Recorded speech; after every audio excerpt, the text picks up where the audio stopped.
नमस्कार दोस्तों,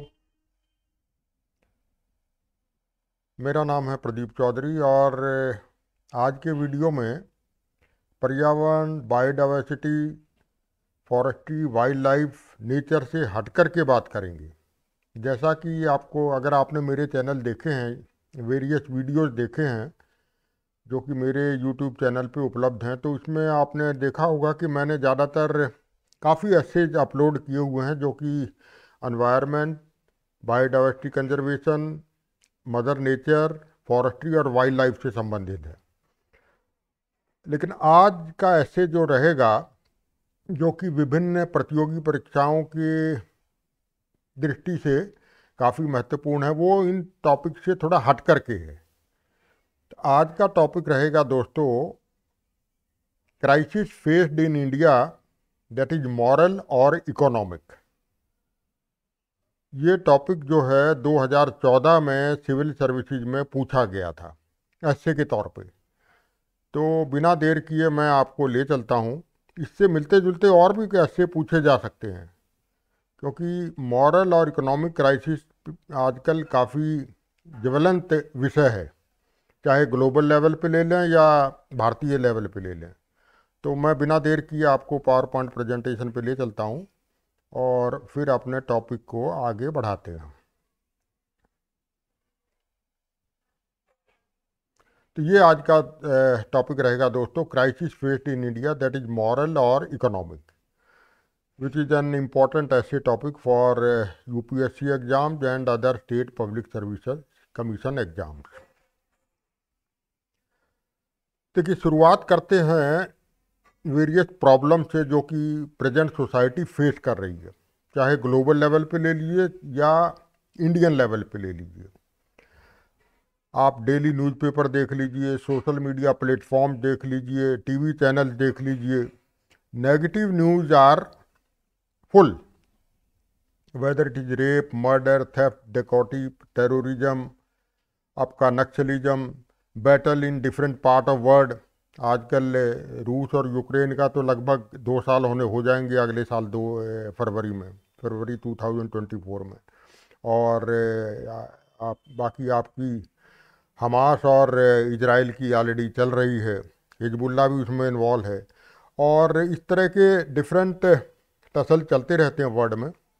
तो these are all negative items. इसी तरह से टेररिस्ट ग्रुप्स आपके डिफरेंट पार्ट्स ऑफ वर्ल्ड में, आपके डिफरेंट कंट्रीज में they are in operation. IS group है या बोको हरम नाइजीरिया में है, अलकायदा जैसे मोहम्मद हक्कानी नेटवर्क पाकिस्तान में है, हिजबुल मुजाहिदीन, इसके अलावा हमास, हिजबुल्ला और एक और है Houthi, they are all operating. ये जो आखिरी तीन हैं, हमास, हिजबुल्ला, हूती, ये आपका इजराइल के आसपास ऑपरेट कर रहे हैं। इजराइल इन लोगों से घिरा हुआ है और आजकल लड़ाई में लगा हुआ है। तो ये आजकल प्रोमिनेंट न्यूज़ हैं।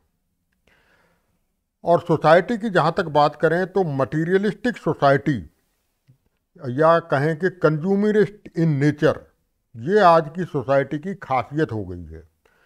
और इस मटीरियलिज्म की वजह से जो मॉरल और स्पिरिचुअल नेटवर्क है, value network, moral, spiritual and ethical value system या नेटवर्क कहिए, दैट इज इन डोल्ड्रम, वो पीछे चला गया है। और इसकी जगह जो फिलअप कर ली है वो मटीरियलिस्टिक कल्चर ने कर ली है। तो आप ये देखिए कि इलीगल और immoral practices have become very common. और ये जो मॉरल, स्पिरिचुअल, एथिकल वैल्यूज़ हैं, ये बैक सीट में चली गई हैं, बैकग्राउंड में, और उसकी जगह इलीगल इमोरल प्रैक्टिसेस उनकी भरमार हो गई है। इंडिपेंडेंस से पहले की बात करें तो formers looted this country and send the booty across 7 seas, but now the same task is being performed by a class of some politicians, high flying officers, businessmen and industrialists by looting the country। देखो, सबको पता है independence से पहले यहाँ अंग्रेज़ों का दौर था, ब्रिटिशर यहाँ पे राज करते थे, और उससे पहले कितने फॉरेन इन्वेडर्स आए, मुग़ल आए, मंगोल आए, तुर्क आए, अरब इन्वेडर्स आए, मंदिरों को तोड़ा गया, लूटा गया, हिंदू धर्म पे चोट की गई, बहुत कुछ हुआ। सब आपके सामने हिस्ट्री में मौजूद है। लेकिन आज भी बहुत से पॉलिटिशियंस हों या बिजनेसमैन हों, इंडस्ट्रियलिस्ट हों, वही लूट खसोट का काम में लगे हुए हैं। और इसके अलावा पॉपुलेशन बेतहाशा बढ़ रही है। संसार की कुल पॉपुलेशन 8 बिलियन के आसपास है, 800 करोड़। और डेवलपिंग नेशंस में तो मेजॉरिटी है पॉपुलेशन की। और इस पॉपुलेशन की वजह से अवेलेबल रिसोर्सेज जो हैं they are under stress, whether they are man made resources, that is called artificial resources, जिसमें आपका सारा इंफ्रास्ट्रक्चर आ गया। आपका चाहे रेल नेटवर्क है, रोड नेटवर्क है, या आपका टेलीकम्युनिकेशन नेटवर्क है, और इसके अलावा नेचुरल रिसोर्सेज आ गए।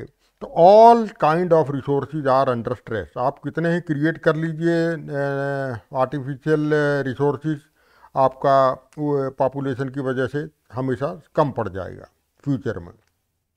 तो डेवलपमेंट बढ़ता जा रहा है, but at the cost of environment and natural resources, only because of population. इसके अलावा करप्शन जो है वो बहुत ज़्यादा बढ़ गया है। Nowadays corrupt practices are common in politics, business and administration. आप देख रहे हैं टीवी चैनल्स हैं, न्यूज़ हैं, दे आर फुल। काहे किस न्यूज़ से फुल हैं? Number of politicians, bureaucrats, industrialist, all are going to jail. आप सब देख रहे होंगे ये खबरें, क्यों? और चाहे एनफोर्समेंट डायरेक्टरेट है, ईडी है, सेंट्रल एजेंसीज हैं, सीबीआई है, Central Bureau of Investigation, income tax agency, they are more active in present government regime then earlier one of UPA. जो यूपीए की सरकार थी 2004 से 14 के बीच, अगर उस 10 साल को कंपेयर करें अभी प्रधानमंत्री मोदी जी की गवर्नमेंट से, तो ये इन सेंट्रल एजेंसीज का आप देख रहे हैं कि ज़्यादा रोल बढ़ गया, वो रोल ज़्यादा बढ़ गया। कारण because Modi ji is after corruption. बल्कि ये ईडी, सीबीआई, आईटी का एजेंसी क्या कर सकती हैं वो अभी पता लग रहा है, और बिल्कुल सही डायरेक्शन में काम कर रही है। क्यों?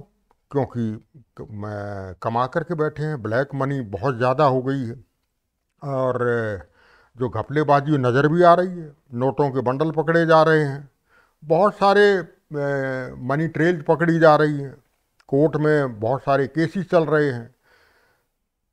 लेकिन ब्लैक मनी का जहाँ तक बात है, इट्स साइज इज यूनिक, यानी कि साइज जो है वो कई इकोनॉमिस्ट बताते हैं 50% of the recorded economy, Indian economy. आज हमारी जो रिकॉर्डेड जीडीपी है, साइज ऑफ द इकोनॉमी है, that is around $3.75 billion, trillion dollar.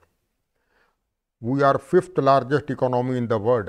तो 50% of $3.75 trillion is a very massive thing, जो कि अदर इंडस्ट्रियलाइज कंट्री जैसे ब्राज़ील, साउथ कोरिया, मैक्सिको से कहीं ज़्यादा है। तो आज के जो हालात हैं उसमें आप देखेंगे, barring few exceptions, it is difficult to find political leaders, high profile government officers, self earning professional not having wealth disproportionate to their known sources of income, यानी कि their assets are not proportionate to their known sources of income. यानी कि corrupt practices का बोलबाला बहुत ज़्यादा बढ़ गया है, और आग लगी हुई है, एक दौड़ लगी हुई है कि कौन ज़्यादा कमा सकता है। मोदी जी नो डाउट पीछे लगे हुए हैं, लेकिन बहुत कुछ करना अभी बाकी है। अब आते हैं कि क्या कारण है जो पहले की तुलना में करप्ट प्रैक्टिसेस हैं, इमोरल प्रैक्टिसेस हैं, ये सारी क्यों इतनी भरमार कर गई हैं। तो मेरे विचार से दोस्तों, जो एजुकेशन सिस्टम है हमारा मॉडर्न टाइम्स का, वो काफ़ी हद तक इस चाओस के लिए रिस्पॉन्सिबल है। जो ऋग्वेदा टाइम से प्राचीन एजुकेशन सिस्टम, हमारी विद्या पद्धति जो थी, वो अपने आप में यूनिक थी, because that education system focused on holistic development of individual by taking care of both inner and outer self. वो आपकी बाहरी तरक्की ही नहीं देखता था, बाहरी जो आपका आवरण है केवल उसको, यानी कि बाहर से आप खूबसूरत लगें, ऐसा वो तो था ही था। इसके अलावा जो इनर आपकी स्ट्रेंथ थी, इनर क्वालिटीज, आपके अंदर क्या है उसको इम्प्रूव करना। तो that was a kind of holistic development, वो आज की एजुकेशन में गायब है। तो our ancient system focused on moral, physical, spiritual and intellectual aspects of life. आजकल फिजिकल एस्पेक्ट पे तो बहुत जोर दिया जाता है और टू सम एक्सटेंट थोड़ा बहुत इंटेलेक्चुअल एस्पेक्ट पे भी दिया जाता है, लेकिन मॉरल और स्पिरिचुअल एस्पेक्ट आजकल गायब है। माता पिता को समय नहीं है बच्चों को देखने का। क्यों? माता पिता भी नौकरी करते हैं।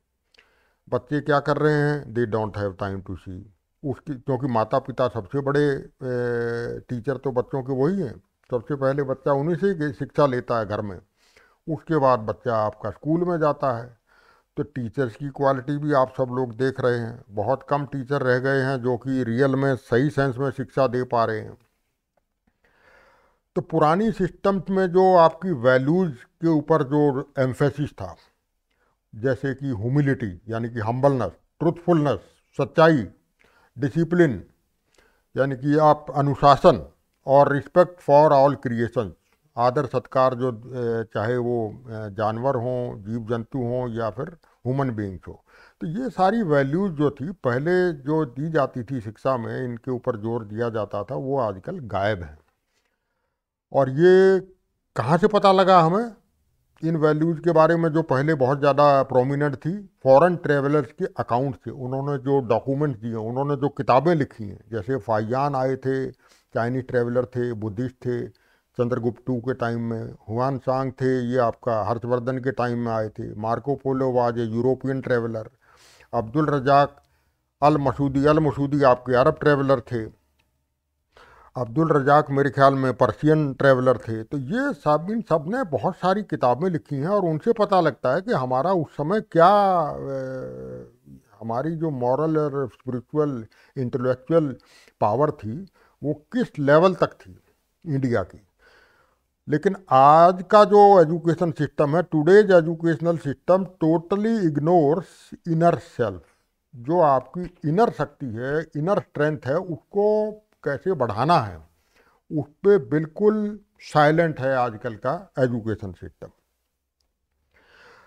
ये मैं एक बड़ी मुश्किल से एक ये निकाल करके लाया हूँ, हिस्ट्री का एक पार्ट है हमारे पास्ट का, कि 1835 में हमारे इंडिया की हालत क्या थी। 1835, आज मैं वीडियो नवंबर 2023 में बना रहा हूँ, वीडियो 13 नवंबर 2023 को।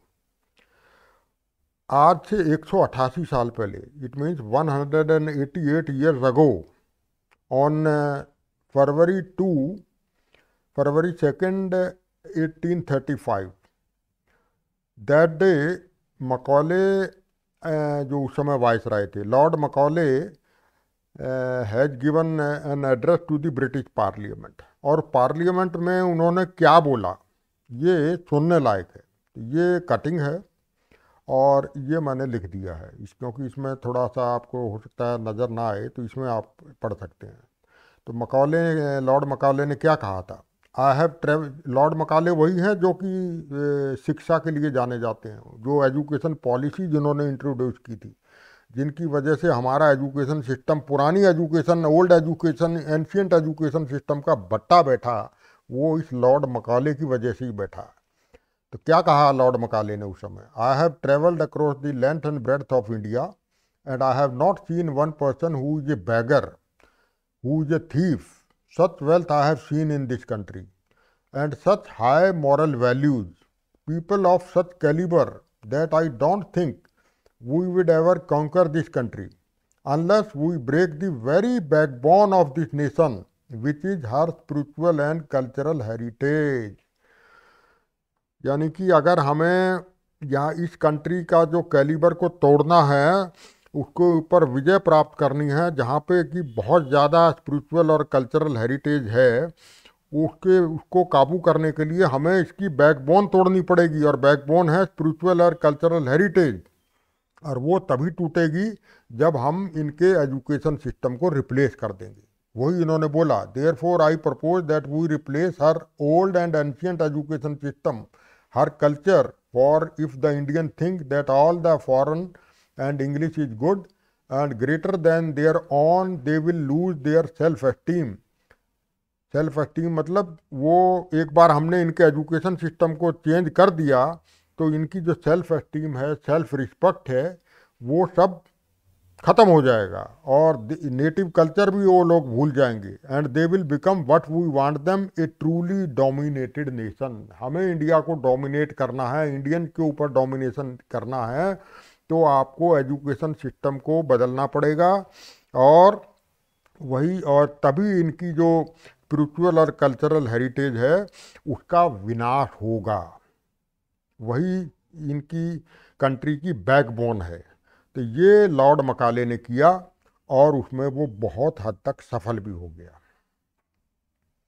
तो ये जो पिछले 2 स्लाइड हैं इससे क्या कंक्लूजन निकलता है दोस्तों? It can be inferred concluded that the crisis faced in India is more or less moral rather than economic. तो मेरे हिसाब से मॉरल क्राइसिस ज़्यादा प्रिवेल कर रही है हमारी सोसाइटी में देन इकोनॉमिक वन.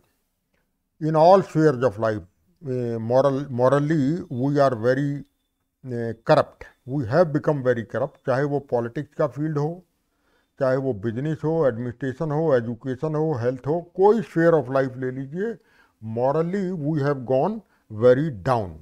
इकोनॉमिक तौर पे इतने नहीं हैं जितने मॉरली डाउन हो गए, इसलिए हम इकोनॉमिक में भी डाउन हो गए.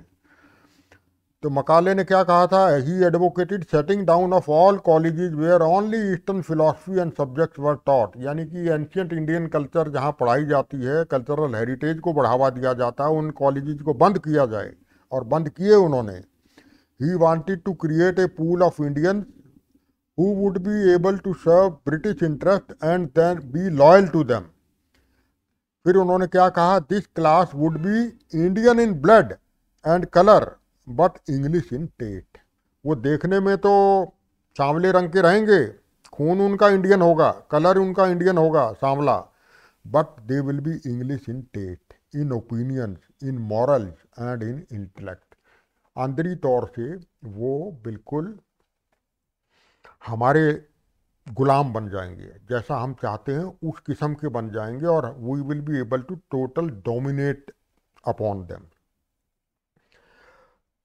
तो today influence of western culture is evident on Indian society in various sphere. जो आज हम देख रहे हैं वो सब मकाले जी, लॉर्ड मकाले की ही देन है. वेस्टर्न कल्चर आप देख रहे हैं, चाहे खान पान ले लीजिए जिसमें आपका फास्ट फूड आ गया सारा, चाहे आप पहनावा देख लीजिए, कपड़े गायब हो गए हैं. एक समाज की एक पर्टिकुलर जमात को अगर देखें, मैं नाम नहीं लूँगा किसका है, तो वो उनके यहाँ से तो कपड़े गायब हो गए हैं शरीर के.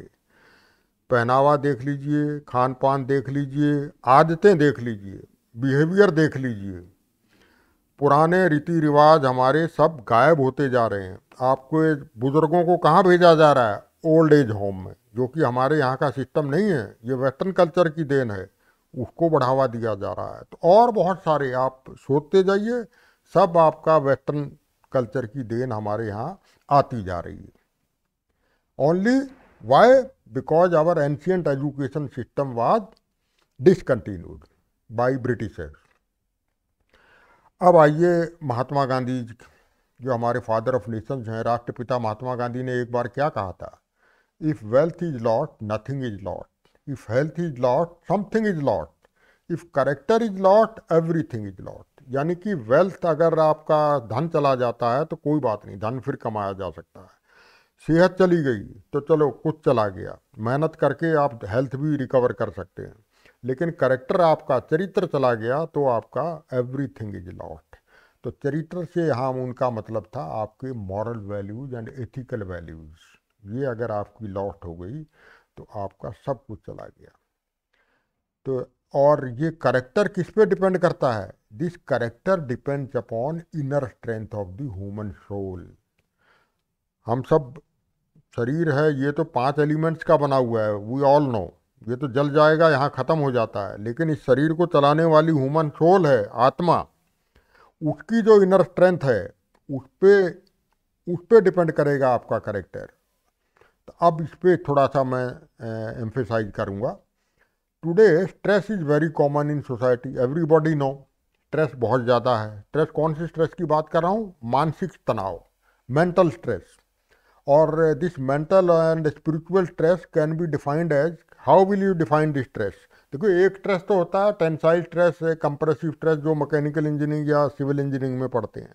Load divided by area, cross sectional area on which load is applied, वो स्ट्रेस नहीं है। ये मानसिक तनाव की बात हो रही है, मेंटल स्ट्रेस की। That is pressure, that is pressure का यहाँ मतलब है आउटर सिचुएशन, जो परिस्थितियाँ हैं बाहर। Pressure divided by resilience, resilience से यहाँ मतलब है inner strength, inner strength of the soul. तो रेजिलियंस का वैसे डिक्शनरी मीनिंग देखा जाए तो क्या होगा कि ability of the soul, ability of the human being to resist outer shock. वो how how quickly that particular man recover from the outer shock, उसको जो अनप्लीजेंट सिचुएशन फेस करता है उससे वो कितनी जल्दी रिकवर हो सकता है। जल्दी रिकवर हो गया तो it means resilience power is more. तो दिस द सिचुएशन, अब आप देखिए द प्रेशर यानी कि outer situation, this outer situation is not in our control most of the time. ज़्यादातर जो बाहरी सिचुएशन है वो हमारे हाथ में नहीं है। But at the same time inner strength of soul या माइंड कह लीजिए, totally depends on a person. जो यानी कि जो स्ट्रेस में एक न्यूमरेटर है, न्यूमरेटर, और एक है डिनोमिनेटर। न्यूमरेटर है आपका आउटर सिचुएशन यानी कि प्रेशर, और डिनोमिनेटर है resilience, that is inner strength of the soul. तो जो inner strength of the soul है that is totally under your control, under the control of a particular person.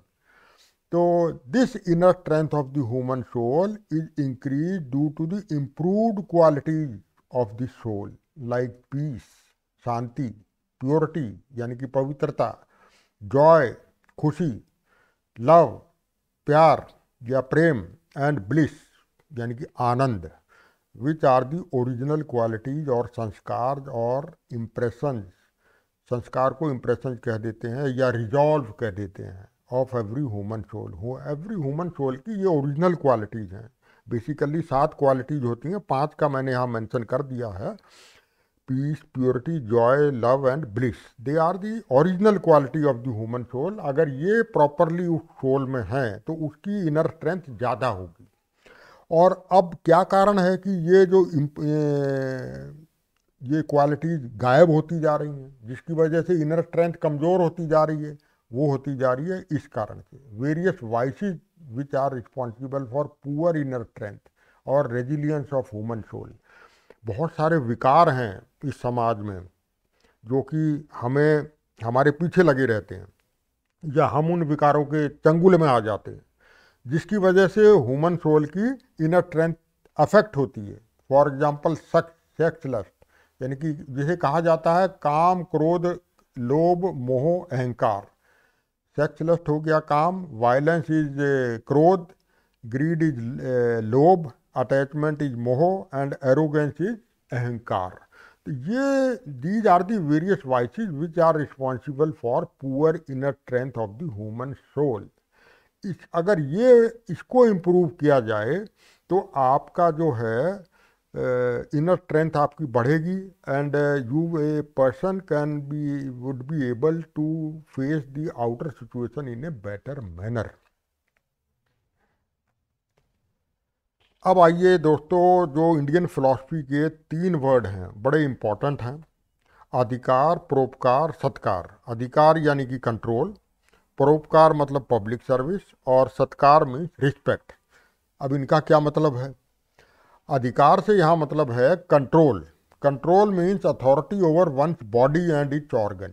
आप क्या बोल रहे हैं वो आपके ऊपर डिपेंड करता है, वो आपको कंट्रोल रखना है। आपको क्रोध आ रहा है, वो आपको कंट्रोल रखना है। आप किसी को ऊपर हाथ नहीं उठाएं, वो आपको कंट्रोल करना है। तो ये हो गया आपका control over, control means authority over one's body and its organ.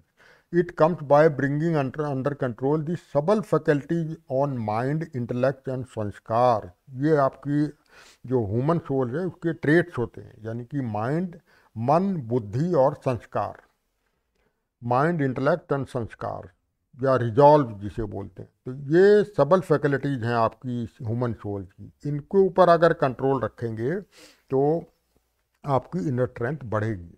This practice can liberate mind from slavery of material attractions and greed. अगर आप ये कंट्रोल रखेंगे तो आपका मटेरियल अट्रैक्शन के प्रति जो झुकाव है वो कम होगा, और वाइसिस, ये काम, क्रोध, लोभ, मोह, अहंकार की तरफ भी आपका झुकाव कम होगा। इसलिए आपका ये कंट्रोल ज़रूरी है। दूसरी है public service. We all get, especially public service से यहाँ मतलब है नेचर के प्रति हमारा रुख। We all get so much from world outside, that is mother nature. We must pay back without selfish motive. Mother nature से ही हमें सब कुछ मिल रहा है, चाहे पानी है, खाने की चीज़ें हैं, कपड़े हैं, ये रहने का सामान है, सब नेचर से आ रहा है जितना हम देखते हैं आसपास। तो विदाउट सेल्फिश मोटिव हमें नेचर को केयर करना है। It brings goodwill, inner satisfaction and bliss. यानी कि ये गुडविल तो जनरेट करेगा ही, एक आपको भी सेटिस्फैक्शन मिलेगी और एक आनंद की अनुभूति होगी। इसी तरह से लव, कंपैशन, दया करुणा का भाव, प्रेम का भाव और kind attitude, kindness towards God's creation, इन सब के प्रति जो जीव जंतु हैं, पेड़ पौधे हैं, उनके प्रति बड़ी दया का भाव अगर रखेंगे, करुणा का भाव रखेंगे, तो आपको भी अच्छा लगेगा और मदर नेचर की बहुत सेवा होगी। तो ये हो गई पब्लिक सर्विस का कंसेप्ट। और तीसरा कंसेप्ट है रिस्पेक्ट, यानी कि आदर। Respect is the third ingredient for success. Respect for all God creation, God creation यानी कि जीव जंतु और इसमें पेड़ पौधे सब आ गए। Give respect to get respect. आप रिस्पेक्ट देंगे तो आपको रिस्पेक्ट मिलेगा। ये एक बहुत tried and tested old formula है। Honour follows respect like a shadow. Honour आपके पीछे पीछे आएगा एक शैडो की तरह, अगर आप रिस्पेक्ट देंगे तो ये एग्जाम्पल कहाँ फॉलो करता है? A manager following above philosophy will have a family like loveful and harmonious atmosphere at work place, leading to efficiency and holistic HRD, holistic human resource development. यानी कि एक मैनेजर या ऑफिसर अगर ये सारे प्रिंसिपल्स को फॉलो करता है अपने वर्क प्लेस पे, तो एक ही will be able to develop a harmonious atmosphere at the work place which will lead to overall efficiency, productivity and holistic human resource development.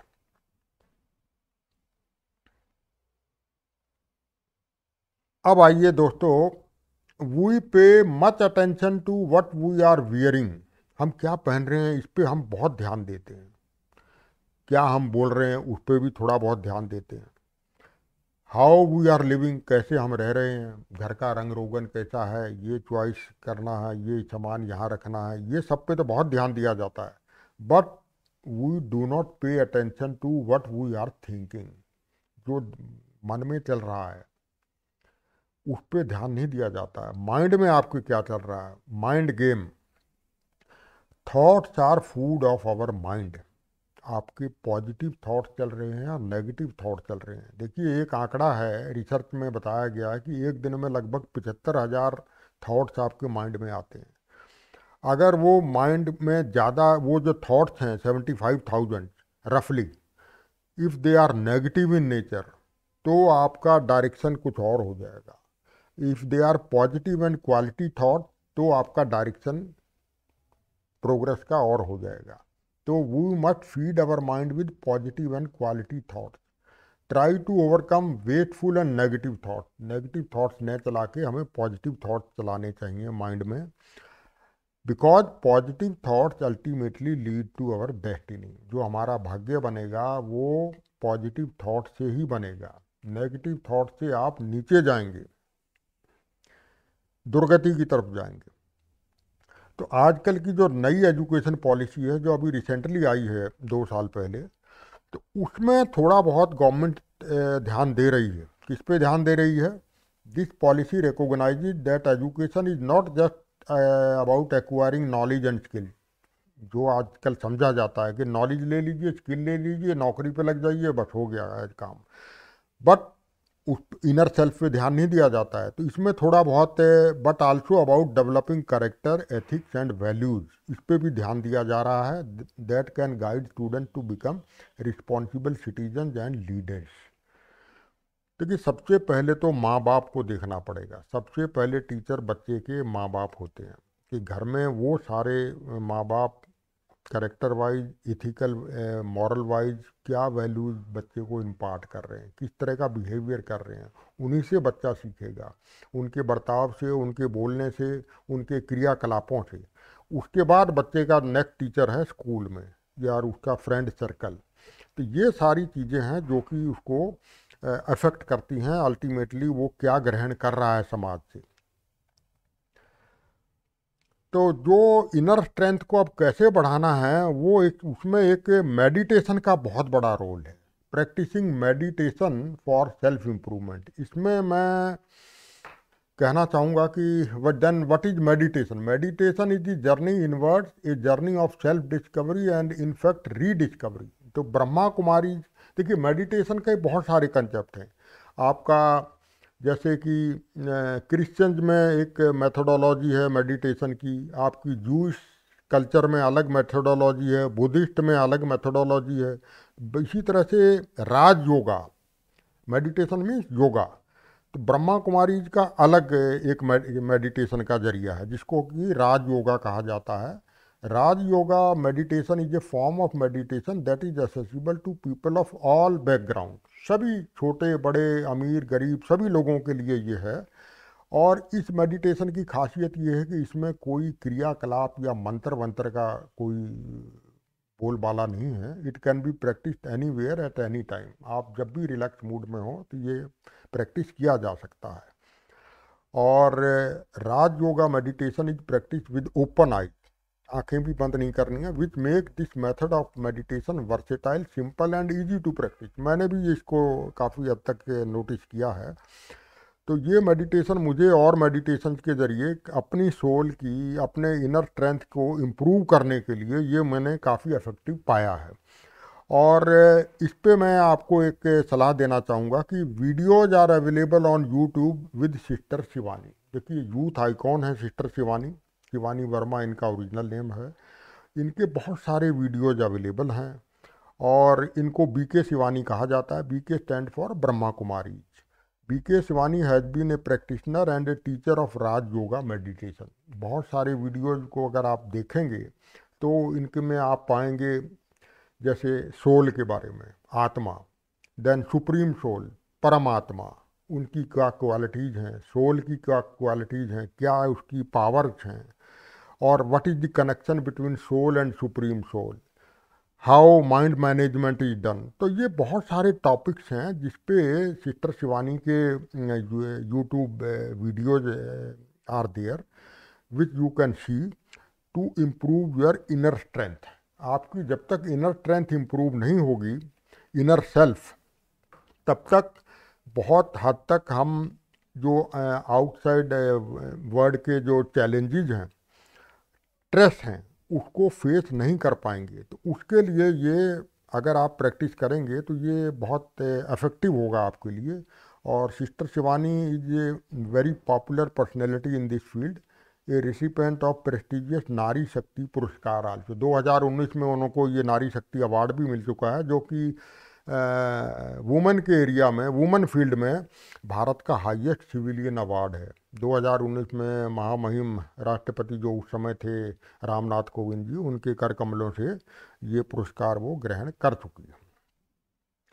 तो अब बेनिफिट्स क्या होंगे अगर ये आपकी ये सब मेडिटेशन आप प्रैक्टिस करते हैं, आपकी इनर स्ट्रेंथ इम्प्रूव होती है ह्यूमन सोल की। तो सबसे पहले तो जो भी आप कार्य कर रहे हैं, चाहे आप प्राइवेट सेक्टर में हैं, बिजनेस में हैं, या गवर्नमेंट सेक्टर में हैं, तो आपकी there will be gain in productivity, यानी कि आपका work output per unit time बढ़ेगा। एक congenial atmosphere will be created at work place. दूसरा, आपका इंक्रीज प्रोटेक्शन ऑफ एनवायरनमेंट, आपका मदर नेचर के प्रति लगाव बढ़ेगा, और overall environment, not only natural environment but artificial environment, environment around you, that will be improved and protected. उसके बाद रिडक्शन इन लीगल लाइबिलिटीज, आपसी झगड़े कम होंगे, झगड़े कम होंगे तो कोर्ट कचहरी के मामले कम होंगे, जो कि हमारे देश में आज 5 करोड़ से भी ज़्यादा हो गए हैं, सुप्रीम कोर्ट से लेकर के लोअर कोर्ट का अगर काउंट करें, तो लोगों में मनमुटाव कम होगा। ये सारे इसके बेनिफिट्स हैं। और ह्यूमन रिसोर्स डेवलपमेंट, आप अल्टीमेटली एचआरडी आपका इम्प्रूवमेंट होगा। ये पूरा महकमा होता है हर ऑर्गेनाइजेशन में, इंडस्ट्रियल ऑर्गेनाइजेशन में, बिजनेस ऑर्गेनाइजेशन में। तो ultimately human resource development will be there, लोगों में प्यार प्रेम बढ़ेगा, congenial atmosphere will be there, and ultimately which will lead to overall efficiency of the organisation, overall betterment of the organisation. तो दोस्तों, ये था मेरा आज का टॉपिक, जो कि एक ऐसे के तौर पे था, crisis faced in India, that is moral और इकोनॉमिक्स। तो I hope you like this video. अगर आपको पसंद आता है ये वीडियो तो इसको लाइक कीजिए, कमेंट कीजिए, शेयर कीजिए और चैनल को सब्सक्राइब ज़रूर कीजिए, क्योंकि मेरा आइडिया है to give benefit to the candidates who are appearing for competitive exam free of cost। ये मेरा वीडियो एफर्ट जो है ये फ्री ऑफ कॉस्ट है, इस पर कोई, क्योंकि मैं तो रिटायर्ड IAS ऑफिसर हूँ, भारत सरकार बहुत बढ़िया पेंशन दे रही है, ठीक ठाक गुजारा हो जाता है। तो मेरी ज़िंदगी का मकाम में अल्टीमेट ऑब्जेक्टिव यही है कि मैं कुछ उनको दे सकूं, क्योंकि मेरा जो टीचिंग एक्सपीरियंस रहा है Indian institute of forest management Bhopal का, या मेरी जो इंडियन फॉरेस्ट सर्विस के जो तजर्बा रहा है, नॉलेज रही है, वर्क एक्सपीरियंस रहा है, या मेरा पर्सनल एक्सपीरियंस जो रहा है आसपास के वातावरण का, तो वो सब मैं आपको दे पाऊँ, और आप लोग अल्टीमेटली प्रतियोगी परीक्षाओं में कुछ अच्छा कर सकें। तो यही मेरा अल्टीमेट ऑब्जेक्टिव है। और कुछ आप जानना चाहते हैं, कोई क्लैरिफिकेशन है, तो ये मेरा ईमेल आईडी है pradeepifs@yahoo.com। तो इसी के साथ विदा लेता हूँ। नमस्कार।